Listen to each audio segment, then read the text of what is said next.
Orient bell tiles studio से आप देख रहे हैं एबीपी न्यूज।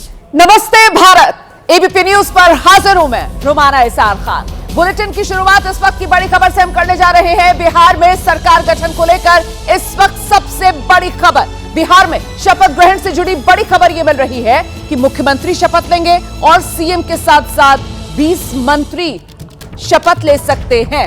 सूत्रों के हवाले से यह बड़ी खबर है। मुख्यमंत्री के साथ 1 या 2 डिप्टी सीएम शपथ ले सकते हैं। सूत्रों के हवाले से यह बड़ी खबर है। एक महिला डिप्टी सीएम इस बार बनाई जा सकती है, यह जानकारी भी सूत्रों के हवाले से सामने आ रही है। और ऐसे में महिला डिप्टी सीएम के तौर पर जो नाम चल रहे हैं इस रेस में, श्रेयसी सिंह और रमा निषाद, मतलब दोनों बीजेपी के कोटे से। रमा निषाद तो पहली बार जीत कर आई हैं, श्रेयसी सिंह इस बार दूसरी बार जीती हैं जमुई सीट से। तो ये वो 2 महिला विधायकों के नाम हैं बीजेपी के कोटे से जो डिप्टी सीएम के तौर पर इस रेस में आगे हैं। डिप्टी सीएम की रेस में बीजेपी से कई नाम हैं, जिसमें सम्राट चौधरी, मंगल पांडे, विजय सिन्हा, ये वो नाम जो रिपीट हो रहे हैं। इसमें नितिन नबीन का नाम भी, और इस बार नितिन नबीन का नाम डिप्टी सीएम की रेस में आगे चल रहा है। ये बड़ी बात है। मैं सीधे आपको लेकर चलूंगी।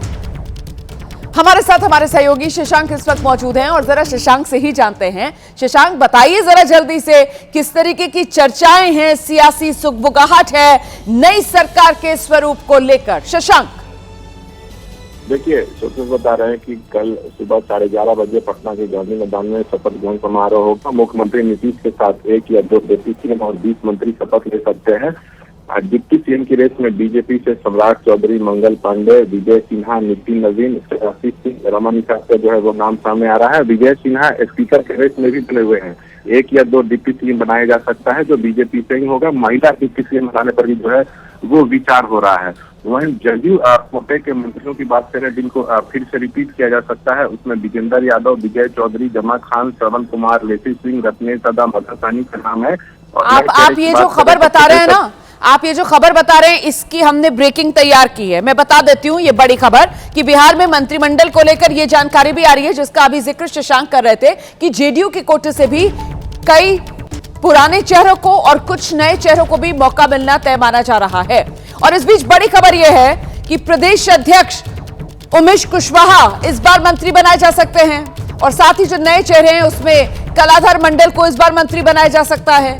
और पुराने चेहरों में 7 मंत्री जिन्हें फिर से रिपीट किया जा सकता है। विजेंद्र यादव, विजय चौधरी, जमा खान, श्रवण कुमार, लेसी सिंह, रत्नेश सदा, मदन सहनी, ये वो मंत्रियों के नाम हैं जिन्हें रिपीट किया जाएगा। और साथ ही कुछ नए नाम, जिसमें जेडीयू के प्रदेश अध्यक्ष उमेश कुशवाहा का नाम है, महनार से जीत कर आए हैं, और साथ ही कलाधर मंडल का नाम है।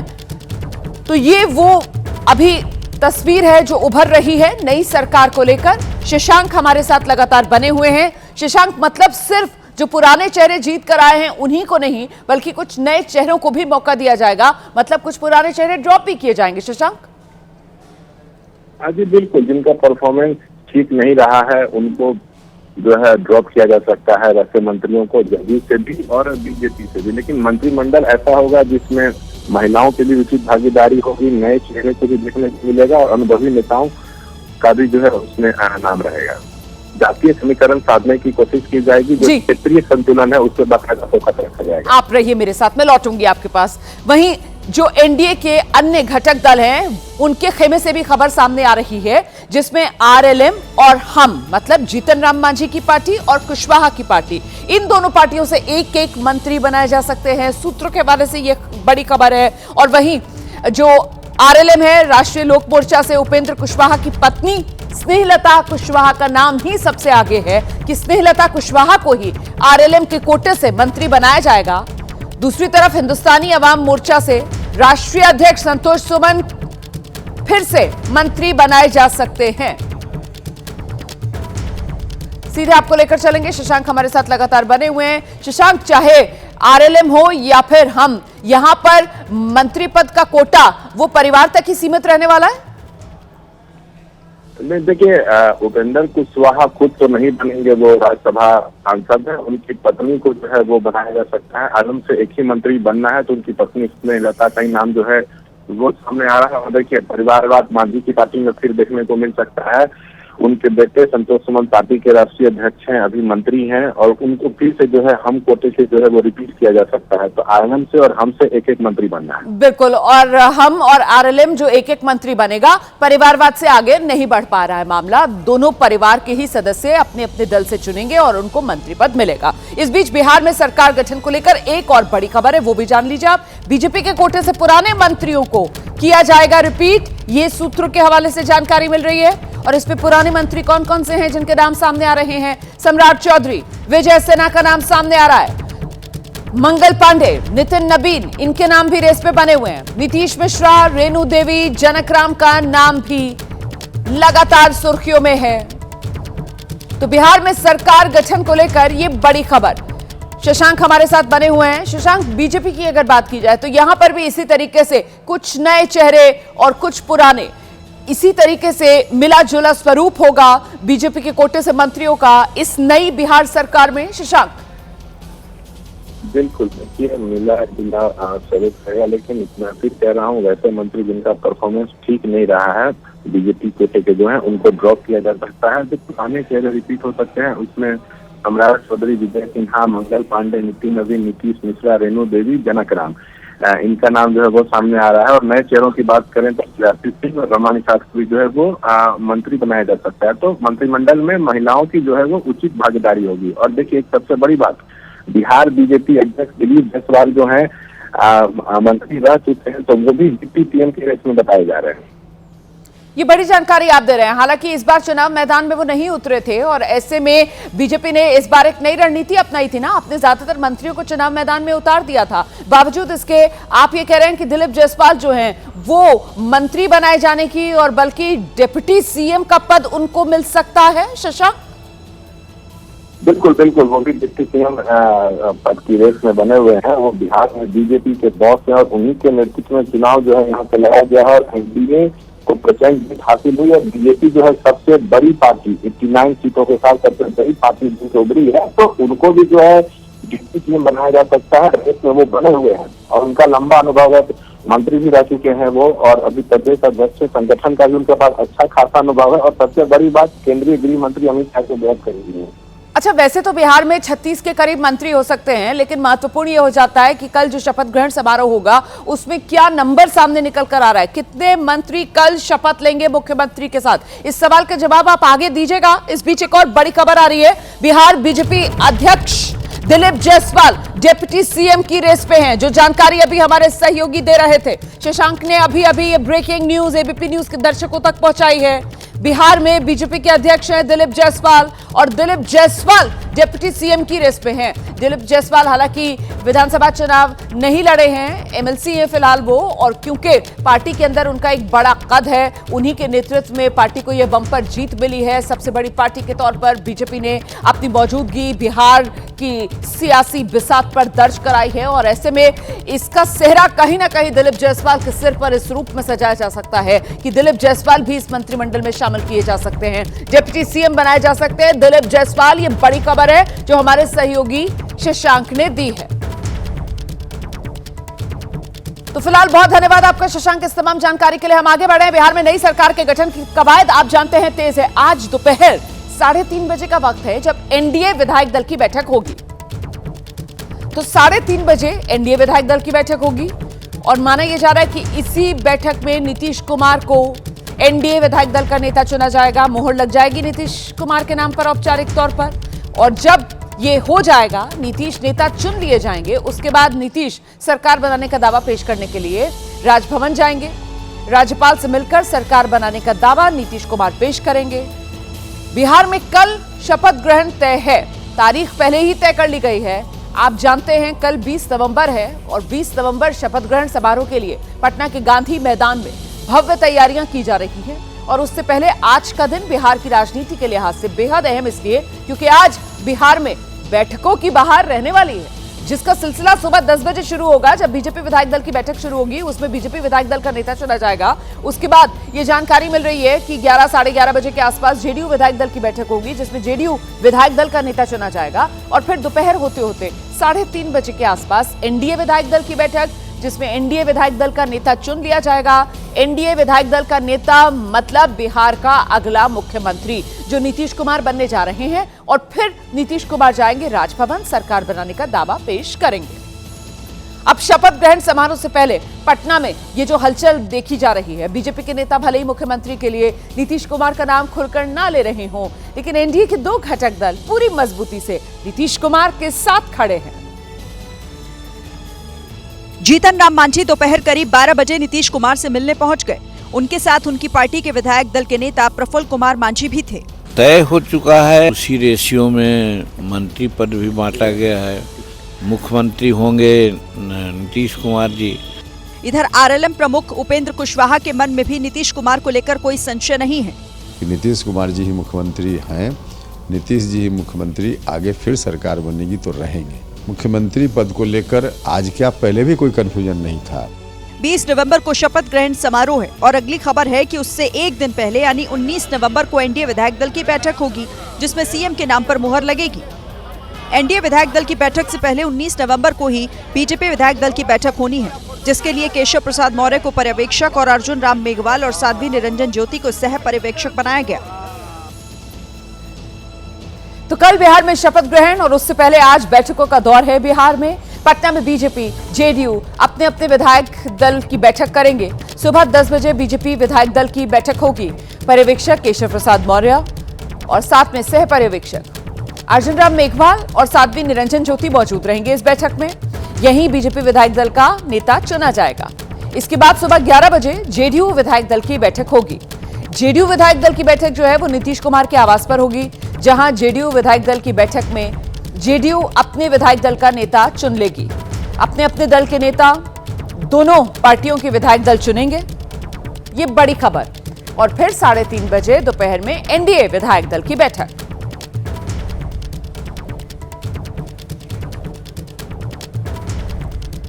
तो बिहार की सियासी हलचल पर हमारी नजर लगातार बनी हुई है। इस बीच आज दिन की दूसरी बड़ी खबर, गौर से सुनिए आप। गैंगस्टर लॉरेंस बिश्नोई गैंग से जुड़ी ये बड़ी खबर है। लॉरेंस बिश्नोई गैंग के लिए बड़े झटके वाली ये खबर है। दरअसल अमेरिका से लॉरेंस बिश्नोई का भाई अनमोल बिश्नोई भारत लाया जा रहा है। सुबह 10 बजे दिल्ली लाया जाएगा अनमोल बिश्नोई। अमेरिका में गिरफ्तार हुआ था अनमोल बिश्नोई और अब आज अनमोल बिश्नोई दिल्ली लाया जा रहा है। सीधे आपको लेकर चलेंगे, हमारे साथ हमारे वरिष्ठ सहयोगी जगविंदर पटियाल इस वक्त मौजूद हैं और जरा जगविंदर से ही जान लेते हैं कि अनमोल बिश्नोई भारत आएगा, बिश्नोई बोलेगा और लॉरेंस की मुश्किल बढ़ाएगा, यही होने जा रहा है जगविंदर? देखिए रुमाना, अमेरिका ने डिपोर्ट किया है लॉरेंस बिश्नोई को और महाराष्ट्र पुलिस ने 2 बार उनको जो है वो अपने पूरे डोजियर के साथ रिकॉर्ड भेजा था कि लॉरेंस बिश्नोई का भाई अनमोल अमेरिका में रहकर महाराष्ट्र में क्राइम के लिए वांटेड है, इसलिए उसको डिपोर्ट किया जाए। लिहाजा अमेरिकी एजेंसियों ने तमाम पड़ताल के बाद उसको डिपोर्ट किया है। और आज महाराष्ट्र पुलिस की कोशिश सबसे पहले बाबा सदीकी मर्डर केस में उसको रिमांड पर लेने की रहेगी। होगा क्या कि जब एयरपोर्ट पर डिपोर्ट किए हुए आदमी को उतारा जाता है, दिल्ली पुलिस की जो वहां पर एयरपोर्ट सिक्योरिटी होती है वो उसको कस्टडी में लेती है। उसके बाद यहाँ से ट्रांजिट रिमांड पर पहली कोशिश महाराष्ट्र पुलिस की रहेगी कि वो बाबा सदीकी मर्डर केस में, क्योंकि वही सबसे बड़ा मर्डर केस है जिसमें लॉरेंस बिश्नोई को जो है वो नामजद किया गया था, उसमें रिमांड पर लेकर सारी सच्चाई जानने की कोशिश करेगी कि हत्या की साजिश के पीछे कौन है और किस किस लोगों के जरिए ये हत्या करवाई गई और मकसद क्या था। और दूसरा 2024 में जो सलमान खान के को धमकी मिली थी उसको जान से मारने की, उस केस में भी लॉरेंस बिश्नोई महाराष्ट्र पुलिस को वांटेड है। तो ये 2 बड़े बॉलीवुड से जुड़े हुए केस हैं जिसको लेकर महाराष्ट्र पुलिस रिमांड पर जाएगी। लेकिन पूरे देश में अलग अलग पुलिस और एजेंसियों ने जो केस दर्ज किए हैं उन मामलों में भी बाद में लॉरेंस बिश्नोई के भाई अनमोल को रिमांड पर लेने की कोशिश की जाएगी। दिल्ली कार ब्लास्ट से जुड़ी बड़ी खबर आपको बताने जा रही हूं। उत्तराखंड तक पहुंच गई है दिल्ली धमाके की जांच एजेंसियों के रडार पर 7 संदिग्ध आए हैं। ये 7 संदिग्ध जिनसे एसटीएफ की पूछताछ चल रही है। धमाके के आरोपियों के संपर्क में थे ये 7 संदिग्ध। तो इनकी भूमिका 7 संदिग्धों की जो धमाके के आरोपी हैं उन्हीं के साथ ये संपर्क में थे।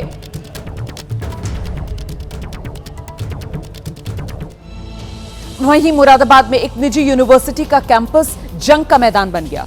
छात्राओं के 2 गुटों के बीच ऐसी मारपीट हुई, यूनिवर्सिटी प्रशासन और उसकी सुरक्षा पर सवाल उठ गए। जमकर गुत्थम गुत्था हो रही है। कोई किसी के बाल पकड़कर खींच रहा है तो कोई किसी को गिराकर पीट रहा है। यह हंगामा मुरादाबाद की एक निजी यूनिवर्सिटी में हो रहा है। छात्राओं के दो गुटों के बीच मनमुटाव इस हद तक बढ़ गया कि हालात यहां तक आ पहुंचे। कैंपस जंग का मैदान बना तो कुछ लोग बीच बचाव के लिए आए, लेकिन उनकी दखलंदाजी भी काम नहीं आई और छात्राएं एक दूसरे से ऐसे ही भिड़ंत करती रहीं। हालात यहां तक पहुंचे कि यूनिवर्सिटी का प्रशासन और उसकी सुरक्षा को लेकर सवाल उठने लगे। बहरहाल छात्राओं के बीच मारपीट का ये वीडियो सोशल मीडिया पर खूब वायरल हो रहा है। बताया जा रहा है कि वीडियो वायरल होने के बाद यूनिवर्सिटी का प्रशासन इस घटना पर कोई कार्रवाई कर सकता है। तो आपने उत्तर प्रदेश के मुरादाबाद में यूनिवर्सिटी की जंग देखी कैंपस में। अब उत्तराखंड के कोटद्वार में आपको लेकर चलूंगी। यहां डिग्री कॉलेज उस वक्त जंग का अखाड़ा बन गया जब परिसर में ही छात्राएं आपस में भिड़ गई, जिसके बाद लड़कियां एक दूसरे पर थप्पड़ और लात घूंसे बरसाने लगी। कोई किसी के बाल खींचता नजर आया तो कोई चांटे मारते दिखाई दिया। छात्राओं के बीच ये झगड़ा छोटी सी बात को लेकर शुरू हुआ था जो मारपीट में बदल गया। इस दौरान वहां मौजूद लोगों ने काफी मशक्कत के बाद मामला शांत कराया। छात्राओं के बीच मारपीट का ये वीडियो सोशल मीडिया पर तेजी से वायरल हो रहा है। फिरोजाबाद से हैरान करने वाली तस्वीर सामने आई। एक बाइक पर एक नहीं, दो नहीं, 6 लोग सवार थे। वीडियो सोशल मीडिया पर तेजी से वायरल है। ट्रैफिक नियमों की खुलेआम धज्जियां उड़ाई जा रही है। सड़क सुरक्षा की अनदेखी की जा रही है। बाइक पर एक दो नहीं बल्कि 6 लोग सफर कर रहे हैं। यह वीडियो यातायात प्रबंधन पर गंभीर सवाल खड़ा करता है। सोशल मीडिया पर वायरल हो रहे वीडियो में देख सकते हैं कि बाइक चलाने वाले शख्स के आगे 2 लड़के बैठे हैं, जबकि उसके पीछे एक लड़की बैठी है और सबसे पीछे महिला बैठी है जिसने गोद में एक बच्चे को ले रखा है। सबसे हैरान करने वाली बात यह है कि किसी ने भी हेलमेट नहीं पहन रखा है, जबकि हेलमेट बाइक के हैंडल पर लटका दिख रहा है। यह वीडियो जिले में चलाए जा रहे यातायात माह और सुरक्षा अभियान की पोल खोल रहा है। सवाल ये उठता है कि अगर कोई हादसा हो गया तो इसकी जिम्मेदारी कौन लेगा। वाराणसी के दाल मंडी इलाके में चौड़ीकरण का विरोध तेज हुआ है। स्थानीय व्यापारियों के साथ साथ अब तो महिलाएं विरोध में उतर आई हैं और इस दौरान व्यापारियों ने अपनी दुकानें बंद रखी। जैसे ही प्रशासन की टीम पहुंची, हंगामा खड़ा हो गया। दाल मंडी के व्यापारियों और वहां की महिलाओं ने विरोध शुरू कर दिया। अधिकारियों ने नोटिस और प्रक्रिया के बारे में समझाने की कोशिश की तो अचानक माहौल गर्मा गया। विरोध के दौरान पुलिसकर्मियों और व्यापारियों के बीच तीखी नोकझोंक भी देखने को मिली। तस्वीरों में देख सकते हैं कि अधिकारी समझाने की कोशिश कर रहे हैं, लेकिन यहाँ के लोग अपनी ही बातों पर अड़े हुए हैं। मालिक नहीं होता पहली बात।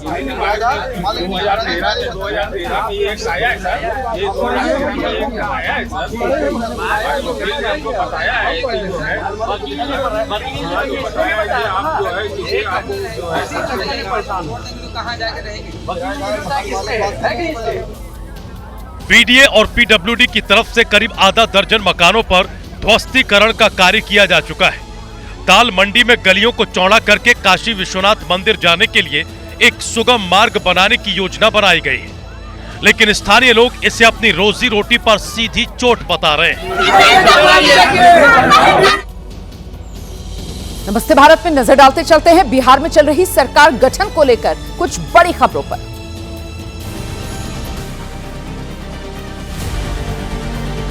पटना में आज एनडीए विधायक दल की बैठक है। नीतीश कुमार को चुना जाएगा नेता। बैठक के बाद राज्यपाल को अपना इस्तीफा सौंपेंगे नीतीश और फिर सरकार बनाने का करेंगे दावा पेश। 20 नवंबर सीएम पद की शपथ लेंगे।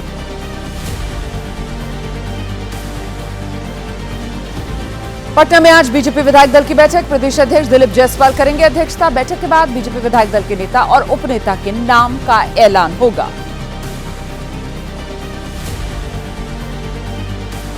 पटना में आज जेडीयू विधायक दल की भी बैठक। सुबह 11 बजे सीएम आवास एक अणे मार्ग पर मंथन होगा।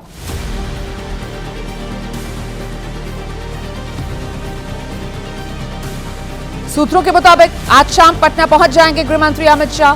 20 नवंबर को शपथ ग्रहण समारोह में शामिल होंगे। सीएम नीतीश कुमार और पार्टी नेताओं के साथ बैठक भी कर सकते हैं अमित शाह। नीतीश कुमार ने नई सरकार के शपथ ग्रहण समारोह की तैयारियों का खुद जायजा लिया। इस दौरान सम्राट चौधरी उनके साथ थे। 20 नवंबर को पटना के ऐतिहासिक गांधी मैदान में होगा शपथ ग्रहण समारोह।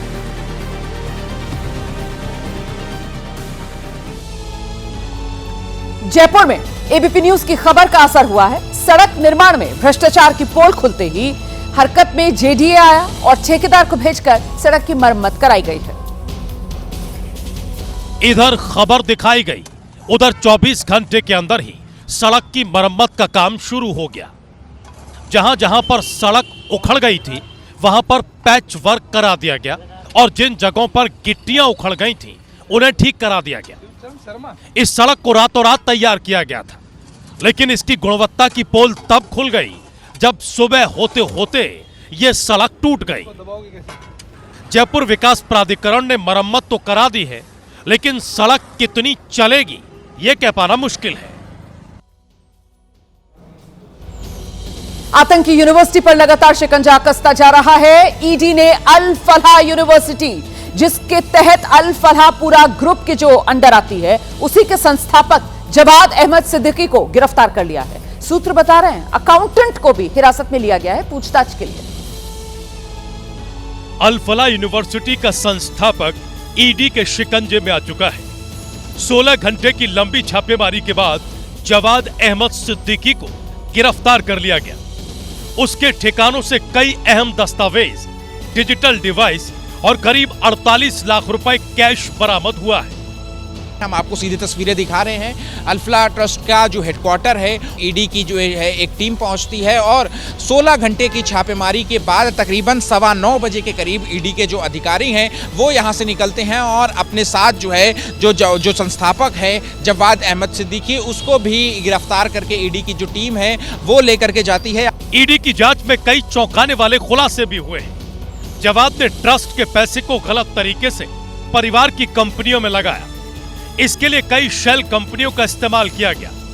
इस हेराफेरी से जुड़े कई अहम सबूत भी ईडी के हाथ लगे हैं। आपको बता दें कि ये जो जांच है वो अल फलाह ट्रस्ट और यूनिवर्सिटी से जो जुड़े हुए वित्तीय लेन देन हैं, इसके अलावा जो वित्तीय अनियमितताएं पाई गई हैं उन दस्तावेजों में यूनिवर्सिटी के, और इसके अलावा मनी लॉन्ड्रिंग के आरोपों की जांच को लेकर के और शेल कंपनियों के इस्तेमाल को लेकर के ये जो छापेमारी है वो ईडी की तरफ से की जा रही थी। ईडी की ये कार्रवाई दिल्ली पुलिस की क्राइम ब्रांच की दर्ज की गई 2 एफआईआर के बाद की गई है। तो अल फलाह यूनिवर्सिटी आतंक की यूनिवर्सिटी के तौर पर जो उभरी है, इसी पर ईडी का फंदा कसता हुआ नजर आ रहा है। अल फलाह यूनिवर्सिटी का संस्थापक गिरफ्तार किया गया है, जवाद सिद्दीकी नाम है। ईडी ने गिरफ्तार किया जवाद सिद्दीकी को। अकाउंटेंट को भी हिरासत में लिया है। 16 घंटे तक ईडी की छापेमारी चली है। यहां अल फलाह ट्रस्ट के मुख्यालय में मनी लॉन्ड्रिंग केस को लेकर ये गिरफ्तारी की गई है जवाद सिद्दीकी की। ये जानकारी सूत्रों के हवाले से सामने आ रही है। ईडी को छापेमारी में क्या मिला ये जान लीजिए आप। 48 लाख रुपए कैश बरामद हुए हैं, कई अहम दस्तावेज मिले हैं। इसके अलावा डिजिटल डिवाइस मिले हैं, शेल कंपनियां होने के सबूत ईडी को मिले हैं। जो पैसा ट्रस्ट का आता था, फंड के गलत इस्तेमाल के दस्तावेज भी मिले हैं और पैसों की हेराफेरी से जुड़े कागजात भी ईडी ने बरामद किए हैं। उधर गुवाहाटी में संघ प्रमुख मोहन भागवत ने एक बड़ा बयान दिया। उन्होंने कहा, भारत को हिंदू राष्ट्र घोषित करने के लिए आधिकारिक घोषणा की जरूरत ही नहीं है। मोहन भागवत ने कहा कि मुसलमान और ईसाई भी इस देश में भक्ति करते हैं और भारतीय संस्कृति और पूर्वजों पर गर्व करते हैं, तो वो हिंदू ही हैं। अपनी पूजा छोड़े बिना, अपने रीति रिवाज छोड़े बिना मुसलमान ईसाई भी इस देश से भक्ति करते हैं, भारतीय संस्कृति को मानते हैं और भारतीय पूर्वजों पर गर्व करते हैं, तो वो हिंदू ही है। संघ प्रमुख मोहन भागवत ने यह भी कहा कि हम अपना टंका नहीं पीटते। जहां जैसी जरूरत पड़ी, स्वयं सेवकों ने स्वतंत्रता की लड़ाई में हिस्सा लिया। हमने किया ऐसा डंका हम पीटते नहीं। वो करना कर्तव्य था, वो हमने कर्तव्य निभाया। लेकिन संघ के स्वयंसेवक देशभक्ति के लिए ही काम करते, भारत ही उनका विषय है। जहाँ जैसे ही शक्ति थी वहाँ संघ के स्वयंसेवकों ने इसमें भाग लिया है। इस बीच आतंकी पनाहगाह बने पाकिस्तान के रावलपिंडी की अदला जेल के बाहर आधी रात को एक हाई वोल्टेज ड्रामा हुआ है। जेल में बंद पूर्व प्रधानमंत्री इमरान खान की बहनों का आरोप है कि पुलिस ने उन्हें सड़क पर घसीटा, उनके साथ हिंसा की गई। ये रावलपिंडी की अदीला जेल है। इमरान खान इसी जेल में बंद है। जेल के बाहर पूर्व प्रधानमंत्री इमरान खान की बहनें धरने पर बैठी थी। मंगलवार की सुबह 10 बजे से यह धरना चल रहा था, लेकिन आधी रात होते होते यह अफरा तफरी मच गई। आरोप है कि पुलिस ने जेल के बाहर से धरना खत्म कराने के लिए इमरान की बहनों को जबरन वहां से हटा दिया। उनके साथ हिंसक बर्ताव किया गया और उन्हें सड़क पर खींचा गया। इमरान की बड़ी बहन नौरीन खानूम नियाजी की हालत काफी खराब हो गई, जबकि दूसरी बहन अलीमा ने बड़ी बहन को संभाला। आज जो मेरी बहन के साथ किया इन्होंने, और सड़क पे वो तो हमें समझ ही नहीं आई। पहले इन्होंने लड़कों को मारा, उनको भगाया, ठीक है, थोड़े से हम लोग थे, हम फुटपाथ पे बैठे हुए थे। फिर जो मेरी बहन के साथ जो ये तकरीबन इनको होश नहीं थी उस वक्त, क्योंकि इनको जमीन पे घसीट रही थी, बालों से पकड़ के घसीट रही थी, इनके बाजुओं से घसीट रही थी। इमरान की बहनों का आरोप है कि बीते 3 हफ्तों से पाकिस्तानी सरकार अदीला जेल में बंद इमरान खान को उनके परिवार से नहीं मिलने दे रही है, जिसकी वजह से इमरान की बहनें दोपहर में पार्टी के अन्य नेताओं के साथ जेल के बाहर ही धरने पर बैठ गई थी। भारतीय समय के मुताबिक रात 12:30 बजे पाकिस्तानी पुलिस ने इमरान खान की बहनों को हिरासत में लेकर पुलिस गाड़ी में भरकर चक्री पुलिस थाने ले गई, जहां से कुछ देर बाद उन्हें छोड़ दिया गया। और अब अपराध जगत से जुड़ी कुछ खबरों पर नजर डालते हुए आगे बढ़ेंगे।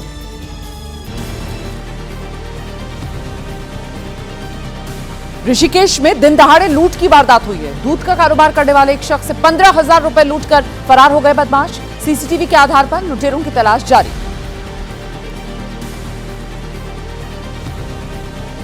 प्रयागराज में नाबालिग लड़की की हत्या के मामले में खुलासा हुआ। प्रेम प्रसंग के चलते लड़की की हत्या हुई। पुलिस ने आरोपी दीपक को गिरफ्तार किया।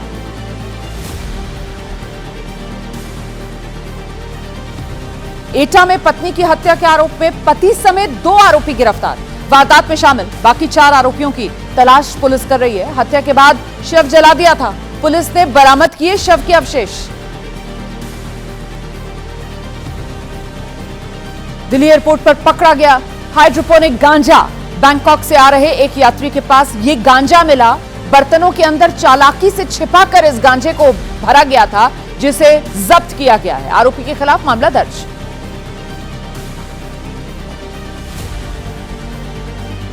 दिल्ली एयरपोर्ट पर कस्टम्स की बड़ी कार्रवाई। सिंगापुर से आए यात्री के पास मिला सोना, 1 किलो से ज्यादा सोना। कस्टम ने सोना जब्त कर यात्री के खिलाफ मामला दर्ज किया। विदेश की कुछ खबरों पर नजर डालेंगे। जापान में भीषण अग्नि तांडव देखने को मिला है। एक घर में लगी आग ने आसपास की कई इमारतों को अपनी चपेट में ले लिया। बेकाबू हो गई आग, नजदीक के जंगलों तक फैल गई है,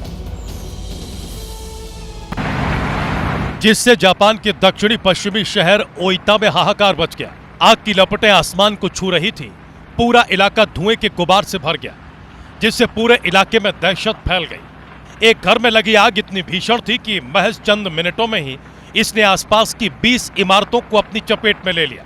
ये आग इतनी विकराल और बेकाबू हो गई कि रिहायशी इलाकों से होते हुए ये पास के जंगल तक पहुंच गई, जिससे और भी मुश्किलें बढ़ गईं।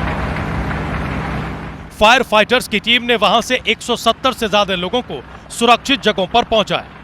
ये आग सागा नोसेकी में मछली पकड़ने वाले बंदरगाह के उत्तर पूर्व में स्थित एक घने रिहायशी इलाके में लगी। अच्छा, यूरोपीय देश है क्रोएशिया। इसकी राजधानी जाग्रेब में उस वक्त हड़कंप मचा जब एक बहुमंजिला इमारत में भयंकर आग लग गई और देखते ही देखते बहुमंजिला इमारत के कई फ्लोर धू-धू कर जलने लगे। एक फ्लोर से भड़की आग छत तक फैल गई और ऊंची ऊंची लपटें उठने लगी, जिसके बाद आसपास की इमारतों में अफरा तफरी मच गई, जिनको तुरंत खाली कराया गया। सूचना मिलते ही फायर ब्रिगेड की कई गाड़ियां मौके पर पहुंची। आग इतनी भयंकर थी कि आग को बुझाने में कई घंटों का वक्त लग गया। राहत की बात यह है कि हादसे में किसी के भी हताहत होने की खबर नहीं है। फिलहाल आग लगने की वजहों का पता लगाया जा रहा है। इमारत के जिन फ्लोर पर आग लगी उनका इस्तेमाल क्रोशियाई सरकार अपने दस्तावेजों को रखने के लिए करती थी। उधर मध्य प्रदेश के दिरावरी गांव से चौंकाने वाली एक तस्वीर सामने आई है। यहां पर बंदर की मौत हुई और बंदर की मौत पर भव्य मृत्यु भोज का आयोजन किया गया, जिसमें करीब 4000 लोग शामिल हुए। राजगढ़ के दिरावरी गांव में बंदर की मौत के बाद गांव के लोगों ने न सिर्फ अंतिम संस्कार किया बल्कि इंसानों की तरह ही उसकी 12वीं मनाई और भव्य मृत्यु भोज भी कराया, जिसमें 4000 से ज्यादा लोग शामिल हुए। खास बात यह है कि इस आयोजन के लिए चंदा इकट्ठा किया गया और गाजे बाजे के साथ विदाई दी गई। पूरे आयोजन के दौरान हनुमान भजन बजते रहे। ग्रामीणों का कहना था कि ये बंदर नहीं हनुमान जी का रूप था, इसलिए मृत्यु भोज पूरे मान सम्मान से किया गया। मृत्यु भोज का कार्यक्रम रखा गया। यहाँ एक बंदर लाइट से चिपक के मर गया था। हम धार्मिक संस्कृति में हम हनुमान जी के रूप मानते हैं। उनका दाग संस्कार भी हम हमारे परिवार के सदस्य का करते हैं, वैसे ही हमने उनका दाग संस्कार किया। बंदर की अस्थियों को पूरे विधि विधान के साथ उज्जैन की शिप्रा नदी में विसर्जित किया गया। आपको बता दें कि 7 नवंबर को हाई टेंशन लाइन की चपेट में आने से बंदर की मौत हो गई थी। उधर ग्रेटर नोएडा में अनियंत्रित ट्रैक्टर ने एक बाइक में टक्कर मार दी। इस हादसे में बाइक सवार 3 लोगों की मौत हो गई है। यह घटना सीसीटीवी में कैद हुई है।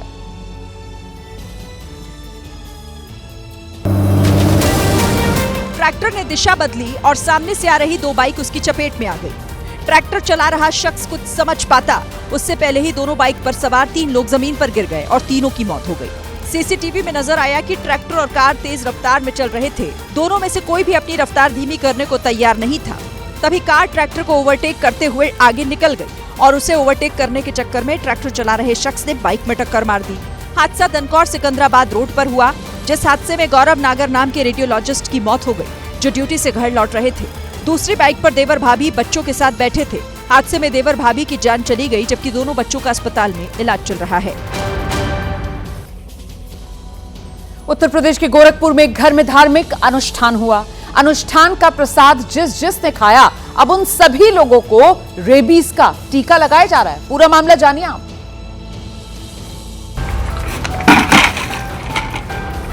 दरअसल हुआ कि ये जिस गाय के दूध से पंचामृत बनाया गया था, उस गाय को एक कुत्ते ने काट लिया था, जिसके चलते उसकी मौत हो गई थी।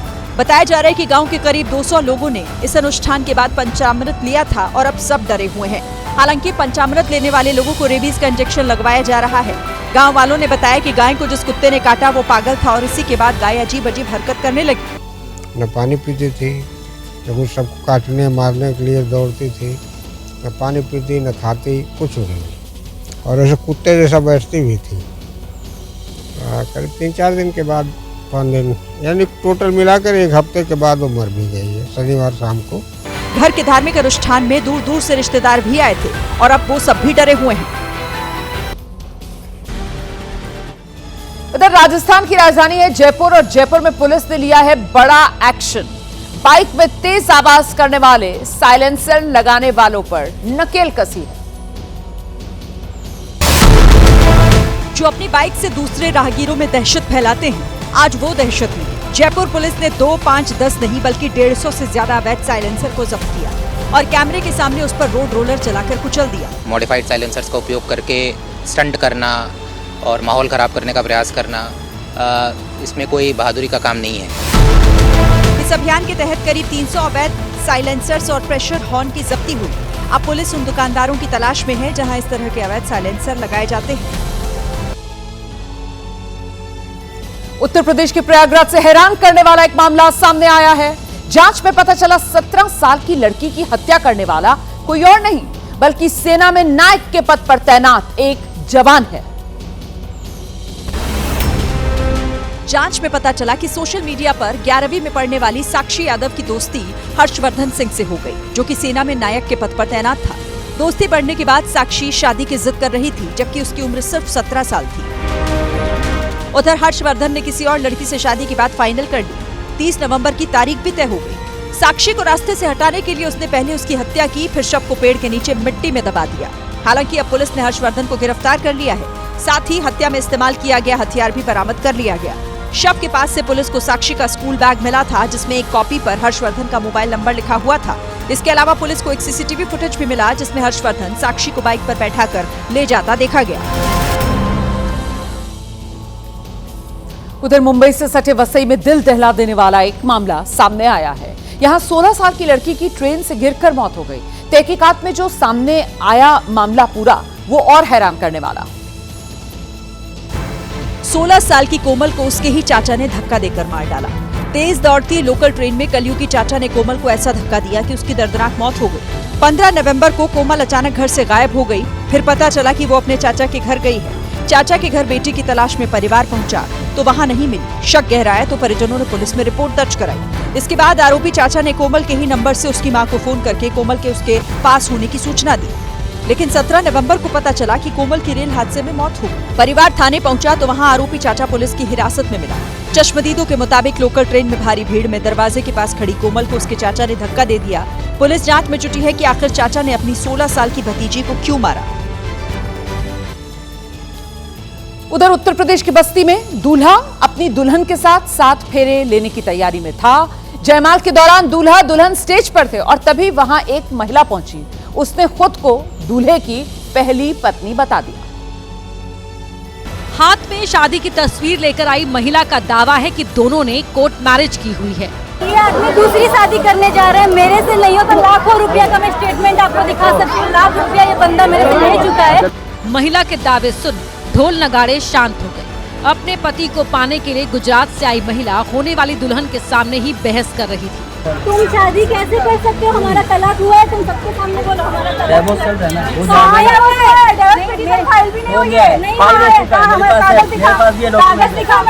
बिना तलाक दूसरी शादी करने वाले दूल्हे को पकड़कर पुलिस थाने ले गई। जाहिर है इसके बाद शादी भी कैंसिल कर दी गई।